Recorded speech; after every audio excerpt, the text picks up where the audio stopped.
கோவப்படணும், அது முடியுமா அப்படியே ஒரு சேலஞ்ச் வைக்கிறாரு. உங்களால் கரெக்டாக கோவப்பட முடியுமா? அந்த மாதிரி கரெக்டாக கோவப்பட பிரச்சனை.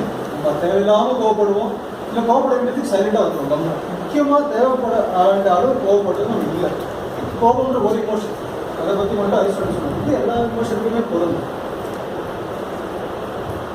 அவர் ஃபர்ஸ்ட் அவர் அந்த புக் எப்படி ஆரம்பிக்கிறாருன்னா, ஃபர்ஸ்ட் அவர் ஒரு பஸ்குள்ள ஏறாரு.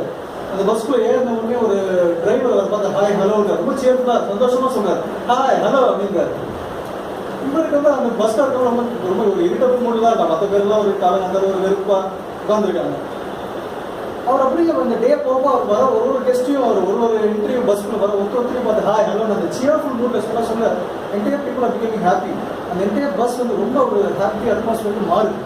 That is that happiness is infecting others like a virus.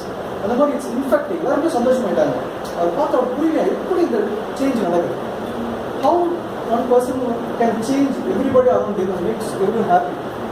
அப்போ அவர் ஏதோ ஒரு விஷயம் இருக்குன்னு அவர் தெரிஞ்சு. ஆனால் அப்போ அவர் ரொம்ப சின்ன வயசு அவருக்கு என்ன புரியல. அதுக்கப்புறம் அவர் சைக்காலஜிஸ்ட் ஆகி ரீட்ராஸ்பெக்டிவாக ஏதாவது ரிசர்ச் எல்லாம் அனலைஸ் பண்ணும்போது ஃபவுண்ட் சர்டன் திங்ஸ்.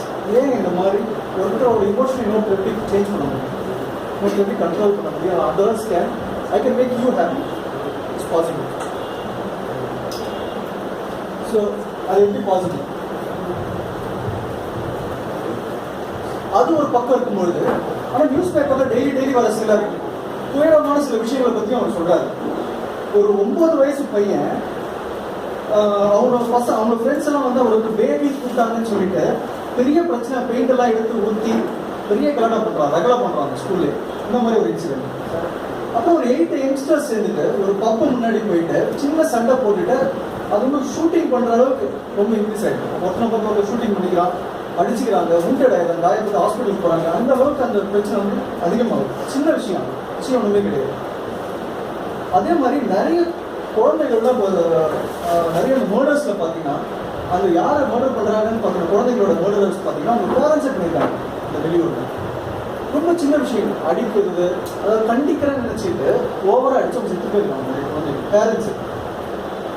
அதே மாதிரி ஒரு ஜெர்மன் யூத் அவர் ஒரு டர்க்கிஷ் லேடிஸை இது பண்ணியிருக்காரு, மர்டர் பண்ணியிருக்காரு. ஃபார் சம் ரேசிஸ்ட் ஒரு இதை வச்சுட்டு பண்ணியிருக்காரு. பின்னாடி யாரும் வருத்தப்படுறாரு, நம்மளாம் பண்ணிக்கூட யாரும் வருத்தப்படுறாரு. ஸோ நம்ம இந்த மாதிரி சில விஷயங்களும் நடக்குது. ஒரு பக்கம் சந்தோஷமான விஷயங்கள் நடக்குது, ஒரு பக்கம் துயரகரமான. ஏன்னா நம்மளோட இமோஷன்ஸை நம்ம கண்ட்ரோலில் வச்சுக்க முடியல. மனிதனால is not in control of is emotions. அதனால இந்த மாதிரி விஷயம்லாம் நடக்குது.